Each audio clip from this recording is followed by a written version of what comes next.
Bonjour et bienvenue dans ce journal de 13h sur Canal Congo Télévision.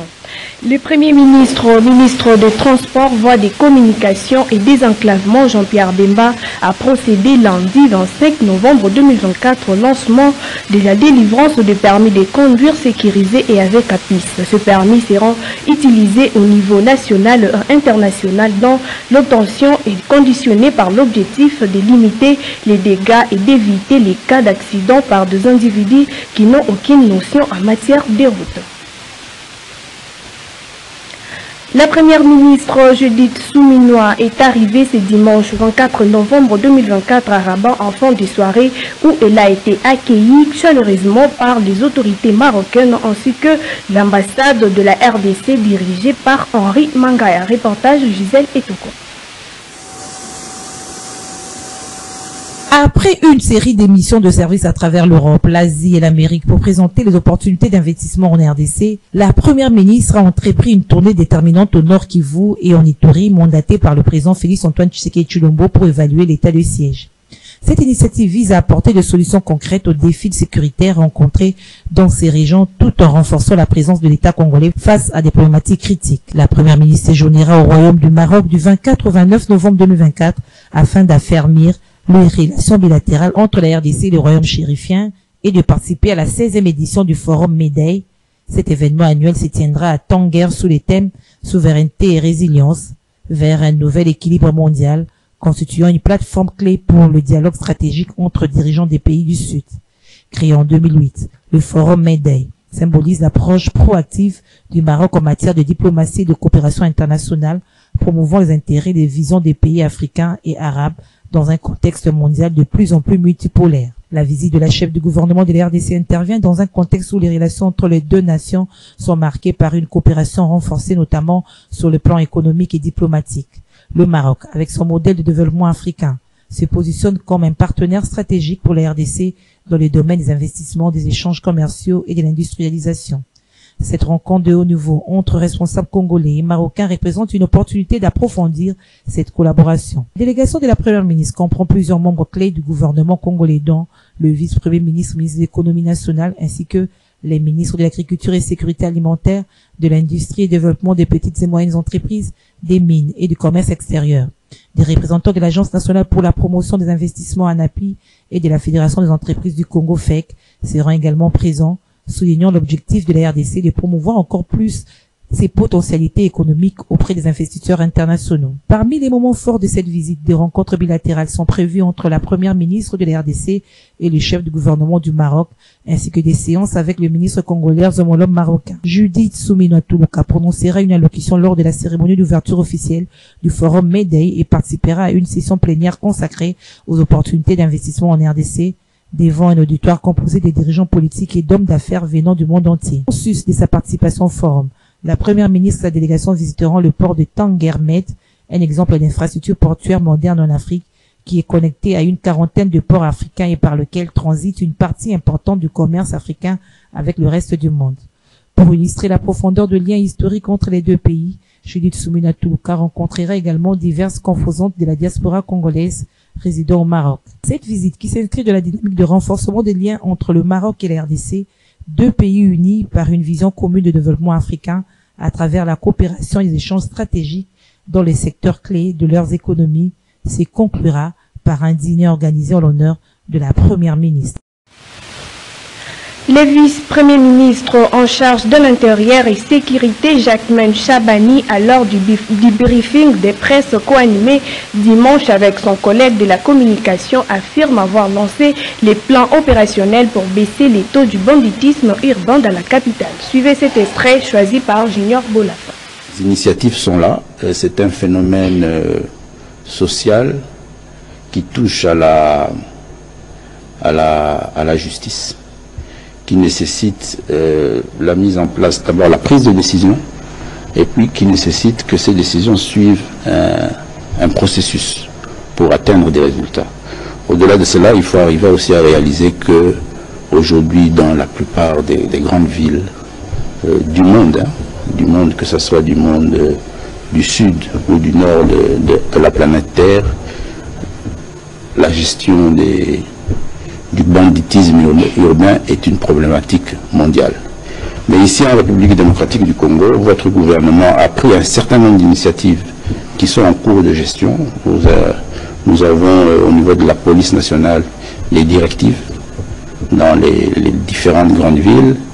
Nous avons au niveau et de la police et de la justice un certain nombre d'initiatives avec des audiences foraines qui vont à un certain moment nous permettre de réduire le taux de nuisibilité de ce phénomène. Nous avons pris aussi des initiatives pour renforcer notre police nationale, pour lui permettre d'être beaucoup plus présente et active.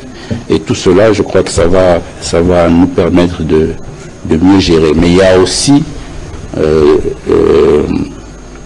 d'autres initiatives prises par le gouvernement de la République dans d'autres secteurs, parce que c'est des faits sociaux qui ont amené à ce que notre jeunesse désœuvrée puisse se comporter de la sorte. Il y a un des piliers les plus importants de notre gouvernement qui va dans le sens de la création d'emplois. Il y a un autre pilier qui va dans l'éducation et l'encadrement de la jeunesse. Et toute cette politique va nous amener à réduire cette nuisibilité, à la gérer. Mais en attendant, on est tous ensemble en train de faire ce travail. Tout cela qui peut, l'initiative nous vers les concitoyens nabiso, la famille nabiso, pour que nos niveau à la cité, tout rappeler que gérer situation là, parce que c'est principalement des situations de gestion de proximité. Kalami Nikawa, Nakanisi, Soki, Touti, Kalemi, donc on lancé campagne à mise en place, il y a un comité de sécurité locaux. Et bénéficier qu'à la minité de 2 arrêtés au ministère et intérieur, au ministère d'Abino et l'Utaki Kozwa, pour les alliés qui ont organisé un comité de sécurité locaux, parce que nous avons estimé, et c'est établi, gestion, il y a un phénomène d'insécurité, et les alliés mieux gérer ce qui. Puis la diocèse de Kinshasa a entamé dimanche la célébration de journée diocésaine des jeunes. C'est le cardinal Fridolin Ambongo qui en a donné les coups d'envoi. L'archevêque de Kinshasa déplore les conditions dans lesquelles vit la jeunesse quinoise en particulier et congolaise en général, évoquant les sujets d'actualité portant sur les problèmes d'échange aux modifications de la Constitution. Le prélat catholique pense que le gouvernement sont préoccupés par leur avenir politique.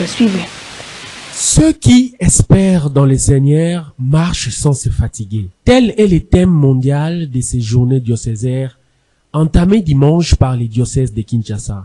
Ainsi, dans sa prédication, le cardinal Ambongo a déploré les conditions dans lesquelles vit la jeunesse quinoise en particulier et congolaise en général.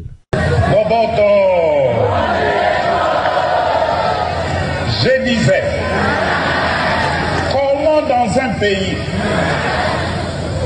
passer autant de temps et d'énergie et même dépenser de l'argent à parler de changement constitutionnel au lieu et place de s'occuper de cette jeunesse abandonnée.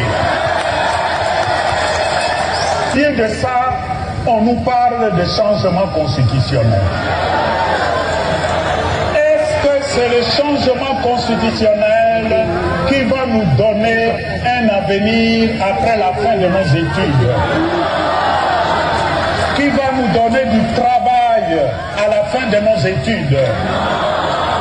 Qui va nous permettre de quitter Massina et arriver à Gombe à temps, sans embouteillage et à Kinshasa?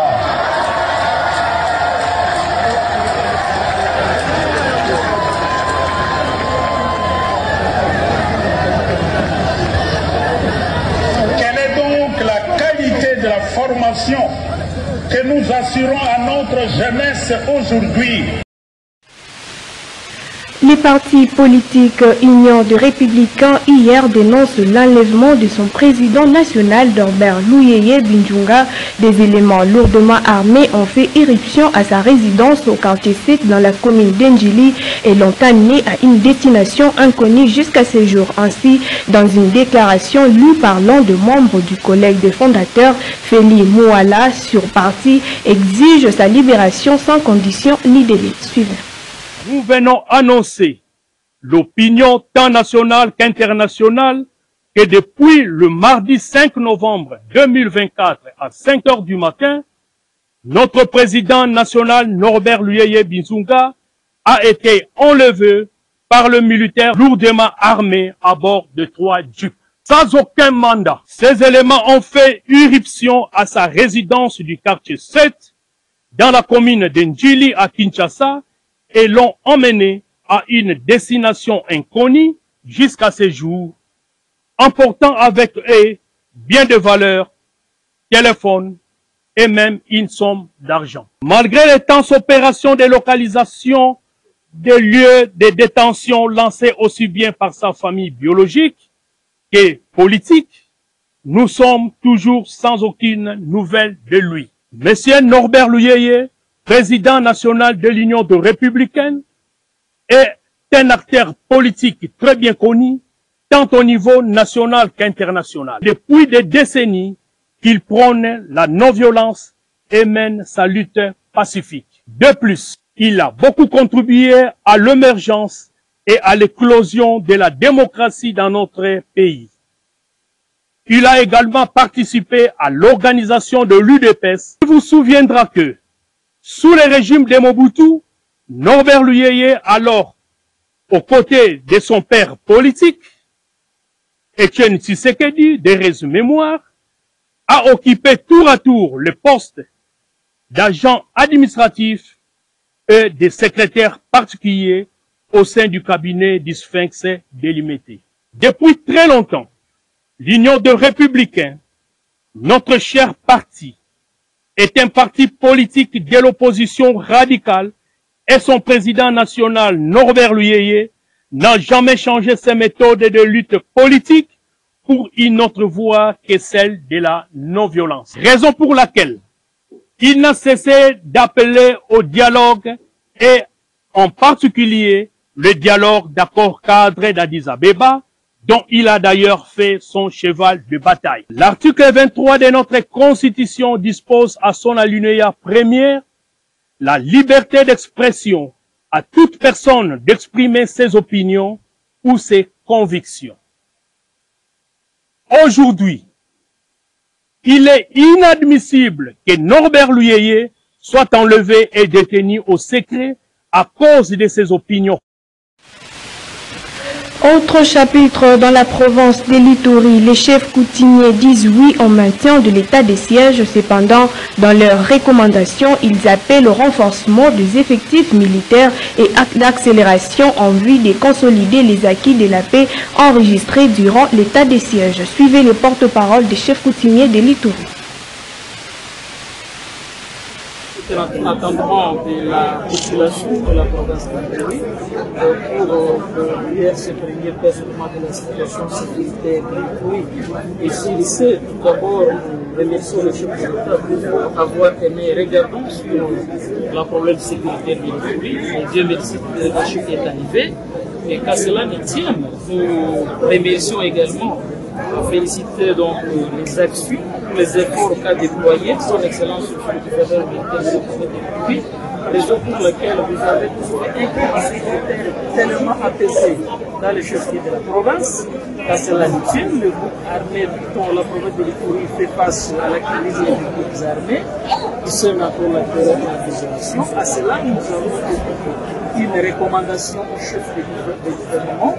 La recommandation est celle-ci, jusque-là n'a pas un nombre nécessaire de militaires. Il faut qu'il y ait un renforcement des militaires dans nos différents villages qui sont sous le siège même des groupes armés et qui fait des fois un blocage à la vie paisible de la population. Si une fois ces zones seraient donc renforcées par les militaires. Je pense que ce serait un pan que le gouverneur vient, plutôt que le président, donc le gouvernement vient renforcer le gouverneur militaire pour qu'on parle de la paix totale donc dans la province de Ituri. À cela nous tient également, nous avons une autre recommandation. Nous demandons au gouvernement la mise en œuvre effective du programme PDLCS qui est également en l'attente de la population. Malheureusement, jusque-là, ce programme marche à pas de course. Et une fois que ce programme était matérialisé, je pense qu'il y aurait une émission de ces groupes armés dans la bourse, puisqu'il serait, je dirais, mis en charge par ce programme. Donc nous souhaitons à ce que ce programme reprenne dans le plus bref délai. Ça va aider la population. Aussi, nous avions donné une recommandation, vous savez, pour que les étés de territoire où nous voyons qu'il y a la présence des groupes armés, l'hypothèse est qu'il y a les conflits de limites administratives. Dans la province du Kwango, les porte-paroles de l'opération Niemba de la 11e région militaire du Grand Bandundu, le capitaine Anthony Molochai, fait face à la neutralisation des 6 assaillants ainsi que la récupération de plusieurs armes de guerre. Suivez. Les opérations des traques de rebelles Mobondo dans l'ensemble de la 11e région militaire marchent à merveille. Sur l'axe Bakata-Kwamount, au village Loemé, nous sommes dans la province de Maïndombe, les rebelles Mobondo ont essayé d'attaquer vendredi dans la nuit les éléments du 2e bataillon de combat en jungle qui étaient en patrouille de combat. Réagissant à cette attaque, les éléments des forces armées de la République démocratique du Congo ont reçu à neutraliser sur place 11 rebelles et récupéré 4 armes de guerre de type AK-47, 4 chargeurs garnis à côté de plusieurs machettes et autres armes blanches. Toujours le même vendredi, cette fois-ci dans la localité de Baringa Matoko, nous sommes dans le territoire de Kenge, dans la province de Kwango. Les éléments du 11022 bataillon d'infanterie se sont affrontés également avec le rebelle. Bilan fait état de 6 rebelles neutralisés, 6 autres capturés, 6 armes de type calibre 12 récupérées, plusieurs cartouches et machettes également récupérées. Riposter et se reconstruire après les violences, mettant en lumière les efforts pour parvenir à ces actes et soutenir les violences, tel est le thème de la journée internationale pour l'élimination des violences sexuelles basées sur les genres célèbres ce 25 novembre 2024. Autre détail dans cet élément. À l'occasion de la journée mondiale pour l'élimination des violences sexuelles basées sur le genre, la communauté internationale lance les 16 jours d'activisme contre la violence basée sur le genre. Une campagne annuelle qui se déroule jusqu'au 10 décembre. Cette année, le thème retenu est « Riposter et se reconstruire après les violences », mettant en lumière les efforts pour prévenir ces actes et soutenir les survivants. En effet, en RDC, les chiffres révélés par Médecins sans frontières sont particulièrement préoccupants. 25 000 femmes ont été prises en charge cette année pour de violences sexuelles, dont 17 000 dans la seule province du Nord-Kivu. La majorité de ces victimes vivent dans les camps des déplacés situés autour de Goma, une région marquée par l'insécurité persistante due à l'activité des groupes armés. De son côté, l'ONU a documenté 5007 cas de violences sexuelles à travers le pays, soulignant la nécessité urgente d'une meilleure prévention et d'un soutien renforcé. Les violences de genre incluent une variété de formes: harcèlement, violence conjugale, agression sexuelle et féminicide. L'ONU incite sur l'importance d'un soutien adapté, soins médicaux, accompagnement psychosocial et juridique de victimes, des changements sociaux, éducation, sensibilisation et réduction des inégalités de genre, de ressources suffisantes pour financer les programmes de lutte contre la violence de genre. Malgré l'ampleur du défi, les 16 jours d'activisme constituent une occasion de rappeler que des efforts collectifs sont nécessaires pour garantir un avenir où les femmes et les filles vivront sans violence. Les vendeurs des produits vivriers du port de l'Office national des transports ONAMA ont manifesté ce lundi 25 novembre 2024 pour protester contre la présumée vente de leur marché par les investisseurs indiens. Ils ont manifesté devant le bureau du gouverneur de la ville avant de se diriger vers les sièges de l'Assemblée provinciale de Kinshasa. Regardez.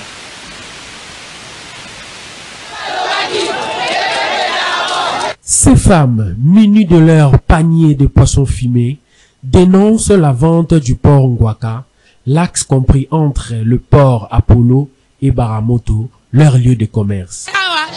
kolela po bayoka biso tozaba mama totekaka mbisi na libongo natra na ngwaka papa toyebo toyoki bateki libongo bakangi biso libongo papa to babengani biso toyebi tumbate toyeba bokonza mboka ayoka biso aza mwana mboka. Après l'hôtel de ville de Kinshasa, ces vendeurs se sont dirigés vers le siège de l'Assemblée provinciale de Kinshasa. Taki pona kolela liboso na bango na o etali esika totekaka na libongo tozwaki message balongola biso yango toyaki liboso na bango bakota likambo wana po bapesa biso solution tozwa pe kimia na sepeli mingi na maloba oyo abimisi alobi bozonga bovanda na kimia na yoki kolela na bino na kotikala kosolola likambo wana bokozwa solution oyo ekopesa bino kimia. Nous arrivons plaider notre cause devant le rapporteur de l'Assemblée provinciale. Il nous a dit ce place c'est pour l'ONATRA. Quel que soit ce que vous dites, nous savons bien que l'ONATRA nous avait donné un contrat précaire, c'est-à-dire un contrat à durée déterminée. Il veut peut-être, la société ONATRA veut peut-être mettre cette place en valeur pour que nous pouvions retourner ou bien il veut utiliser d'une autre manière. Comme nous sommes arrivés ici, nous avons plaidé notre cas. Il a dit, il va se rencontrer avec le gouverneur. Quand il va se rencontrer avec le gouverneur, il trouvera la solution pour nous, afin que nous puissions trouver une place pour vendre les poissons fumés.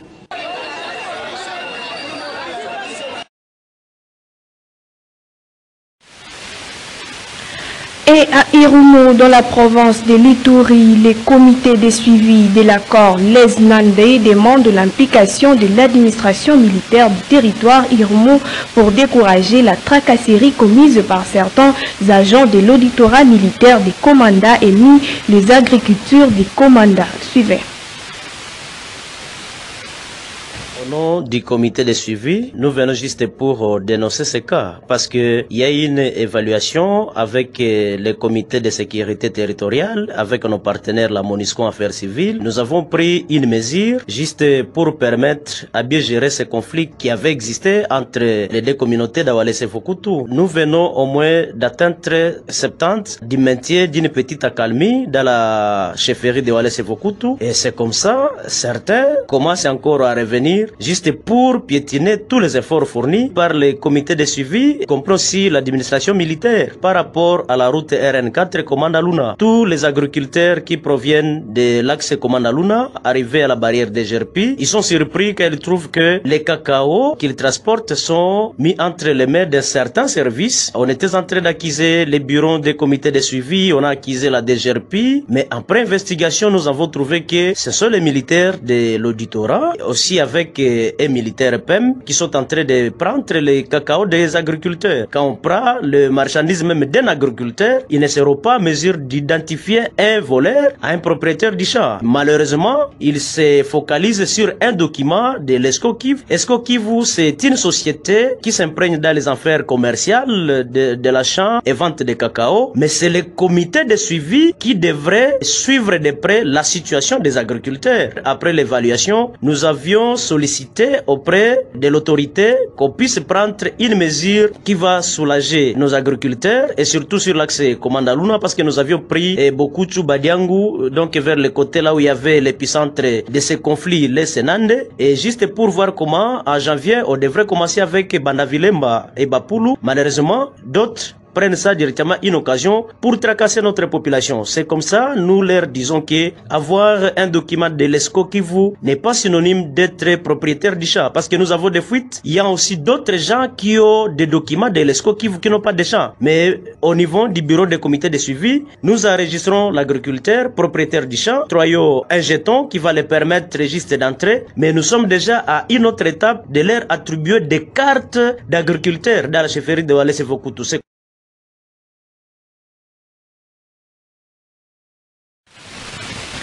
Et c'est par ici que nous bouclons complètement cette édition du journal sur Canal Congo Télévision. Merci de l'avoir suivi. Au revoir.